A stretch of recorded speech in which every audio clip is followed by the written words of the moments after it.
Hi book friends, this is Kat. Welcome back to my channel.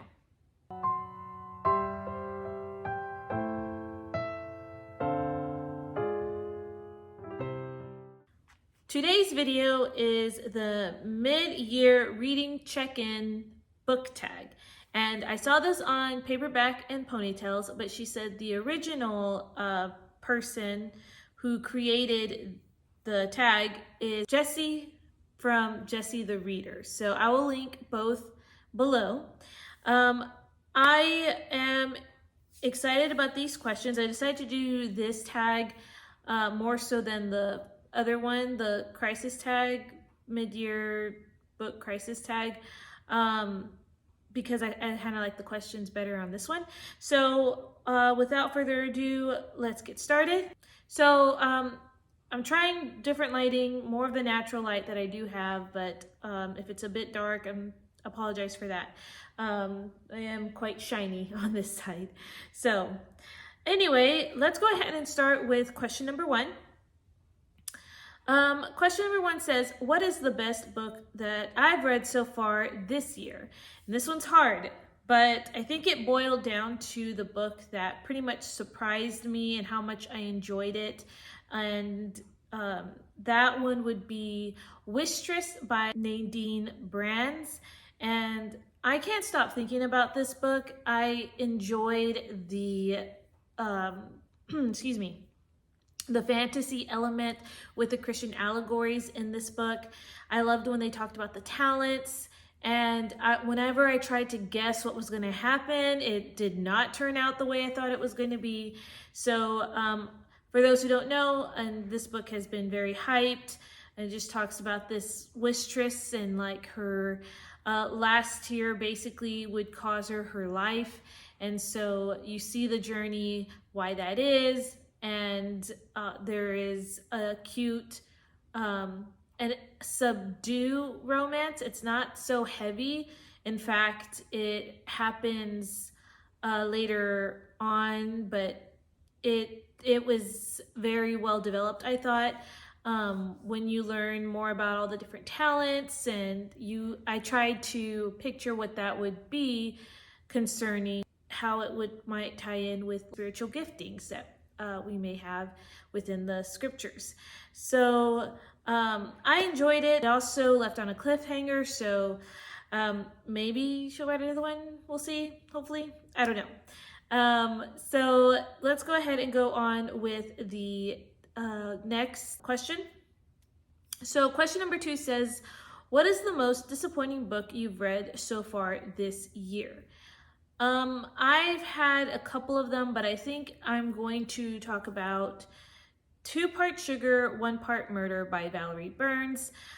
This was a first cozy mystery that I've read in a while, and I decided that, to give this a try because it was also pretty hyped. I unfortunately did not enjoy the book. This book's about a woman who inherits her great aunt's bakery, and she is this influencer, and she goes and she figures out what she's going to do with this bakery, and then murder ensues, and then they try to figure out who's the murderer. So it, interesting premise. I didn't like how I felt the book was making subtle statements here and there, trying to disprove certain cliches that you would normally read about or make certain statements about things. That's kind of what I remembered from the book. I also felt like the romance that were being developed were a little too fast-paced and too forward for my taste. I just didn't enjoy it as much as I thought I would. So that was a bit of a disappointment. Question number 3 says, what's the best book recommendation you've received this year? And I've received a ton of great recommendations, and I tried to boil it down to 1, but I did do 2. 1 would be, of course, Wistress, because that was recommended by a lot of booktubers here. But the one that I'm going to pick is going to be Boo by Renee Gutteridge. This one was recommended by Paperback and Ponytails Katie. And so this one I really enjoyed. It helped me see things differently as far as being a Christian in this community and how we're reaching out to those who are just newly converted Christians or the people around us in general, and how, you know, we're living as the church and not just going to church, receiving the word, and then the 6 days of the week we're not living that out. So that book was really fun to read, but also it did bring like thought about how am I living within the community. Number 4 says, what was your first DNF this year? And up until this point, I've DNF'd 7 books. So I had to, you know, go back and see what the first one was. But unfortunately, it was Homegoing by Gayasi. And this book, unfortunately, was not for me. It's a historical fiction. You follow 2 sisters, and one sister is living a life married to this slave trader, I want to say. I think that was his position. But she ends up marrying him, and it follows her generational line. And then this other woman who is actually taken and sold into slavery. And so you kind of find out how, you know, these 2 sisters ended up on different paths. And they're actually, I think they're half sisters. So it talked a lot about the culture. And I think the culture was the specific country in Africa is Ghana. So in the tribes, the cultures there, they did talk about it, but I noticed that there was a lot of references, like sexual references, and for my comfortability, I did not enjoy reading about the certain references there. Well, I just didn't enjoy that part. And then I think there was a relationship that was developing that I didn't agree with, so I decided to DNF the book, and it wasn't for me. Number 5 says, a new release from this year that you've read and your thoughts on it. Could be either good or bad. I chose to pick Indigo Isle by T.I. Lowell. This is my first T.I. Lowell book, and I actually reviewed it before it came out. I enjoyed this book. I liked learning about how indigo was made, and this book follows a woman who is in an abusive relationship. She is also a traveling location scout for movies, and then she also does location management once they are doing sets for movie productions. She makes sure the cast gets, you know, their hotels, the accommodations they need, what location that they're going to do filming and stuff. So that's her job, and she happens across Indigo Isle, where we meet this recluse. This man, he just wants to keep to himself. He does indigo dye making, and he just doesn't want anything to do with her or her movie. And so it just has this relationship that she has with him starts to blossom. And so I enjoyed the book. It was hard to read about the abusive relationship a bit. I think that T.I. Lowell handled the subject well, and I think there were some nice faith components to it.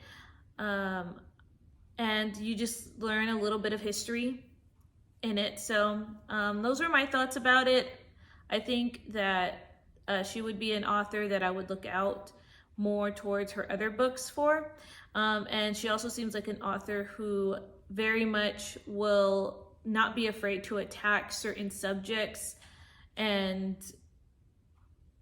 just write about them, but also write about a faith aspect to it. And so I've noticed that that's kind of drawn me more this year about reading those topics. So Indigo Owl, I recommend it. All right, number 6 says, a book that came out in the first half of the year that you want to read, and a book coming out in the second half of the year that you are anticipating.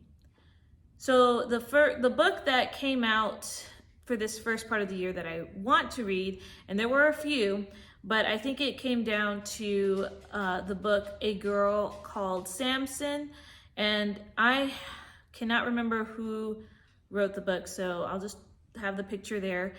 But this book talks about a girl who lives in the colonial times, so there's your historical fiction, and she is an indentured servant. There's war that broke out, and I don't remember how she, why she wanted to join, but essentially she joins the war as a boy, or disguised as a boy, and it just talks about her time there. So kind of getting that Mulan feeling to it. I am excited about that one. I think also this was mentioned on Katie's channel. You can see a theme here. A lot of the book recommendations or a lot of the books that I have been reading or / enjoying found off of Katie's channel. So the second part of the question is the book that is going to come out later this year that I'm anticipating, and that's going to be The Peasant King by Tessa Afshar. I am so excited. She usually comes out with a book every year, and this is her newest one. This is not quite a sequel. I think it'll be helpful to read the book that came out last year, which is The Hidden Prince. Some of the characters I think she mentioned will be in The Peasant King, which is coming out in November of this year. So I'm excited. I usually rate all her books 5-star, no lower than a 4. So she's my favorite author. Okay, so number 7 says, what is the most beautiful book you've added to your collection or a beautiful book you'd love to own? So I actually have 2 for this one because I've obtained these 2 books this year. And so the first one I'm going to show is A Light on the Hill. And this is by Colleen Cassette. And I just love the clouds. The realistic clouds look beautiful. When we have children, I'm planning to have clouds in the nursery like that, like on the wall. So I also like her veil and this blue, so I just think that's a really, really beautiful cover. And the spine, I like the color combinations there.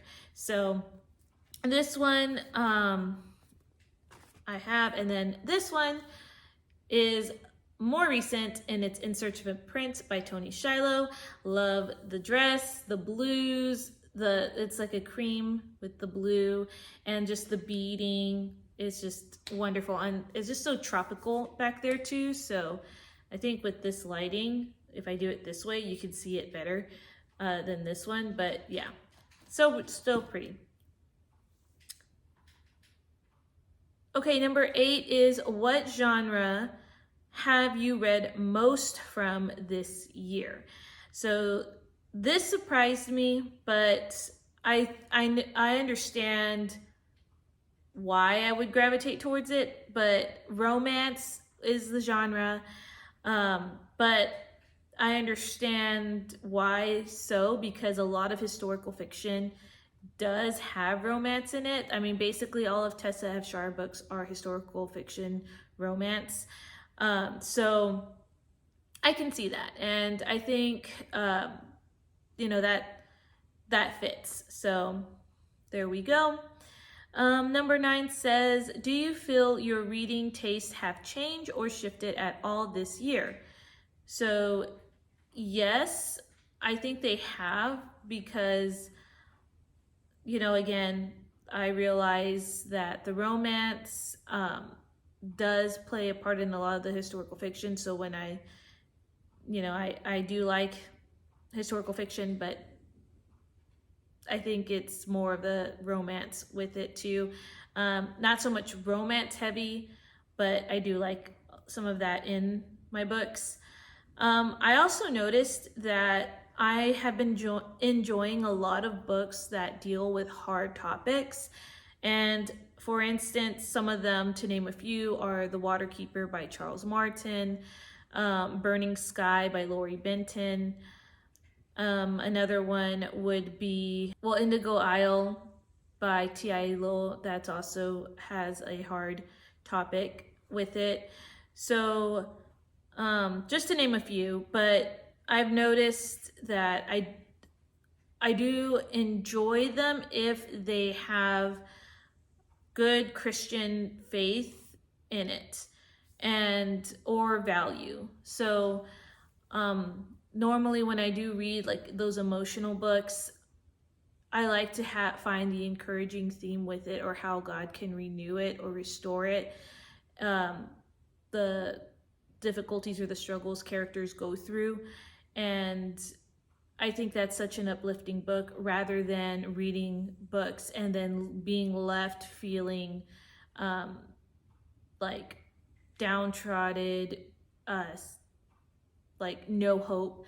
So that's what I've noticed so far this year. I also found that I'm enjoying a lot more nonfiction. I do like learning new things or reading about memoirs. So like Part of Your World is a memoir. I Can Only Imagine is also a memoir. So that's what I found a lot about myself. All right, number 10 says, if you set any bookish goals for yourself this year, how are they going? And so I named my quite a few of my goals. So the first one is 20 books to read in 2023. And I have 9 that I still need to read out of those 20. So if I did my math correctly, I only have 55% completed from that list, which is pretty good because it's about halfway.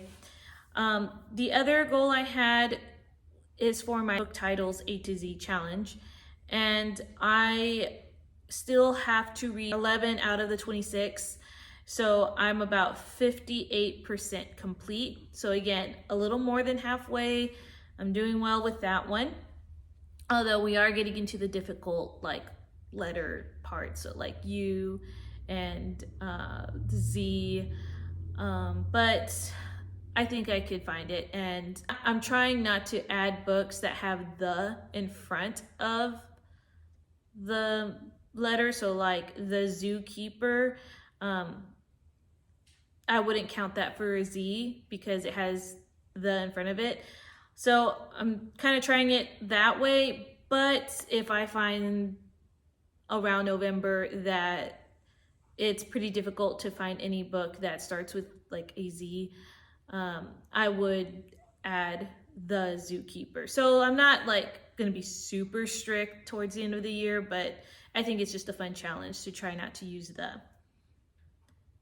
And then the last 2 challenges I have are my Chantel's Read Your Bookshelf challenge, and that is up to date. And my 5-star predictions, I only have 1 more book from that. And so I'm thinking about redoing another 5-star predictions video. Okay, number 11 says, what book format have you been gravitating towards this year? I do a lot of print. I like books in print, but I've found that I've been listening more to audio. And surprisingly, ebook, I don't like to read at all, but I've noticed this year that I have been picking up a lot more than usual. But print is my primary format I like to read.